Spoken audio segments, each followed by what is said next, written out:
750 సంవత్సరాల క్రితం ఆ లక్ష్మీ నరసింహస్వామి ఒక వృద్ధ వైష్ణవోత్తముడికి ప్రత్యక్షమై సాలగ్రామాన్ని అందించారట. సో ఈ టెంపుల్ మన భద్రాచలంలో ఉంది. ఈ రోజు నేను ఆ టెంపుల్ కి వెళ్ళాను. ఇక్కడ ముడుపు కట్టి ఎలాంటి కోరిక కోరినా కూడా ఖచ్చితంగా నెరవేరుద్దని అందరి నమ్మకం.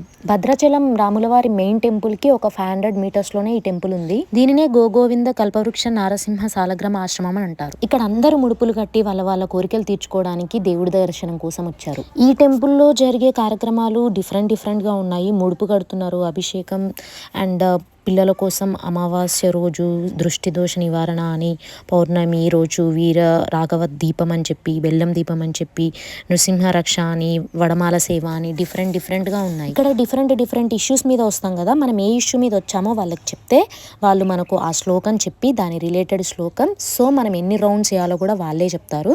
అన్ని ప్రదక్షిణలు చేయాలి.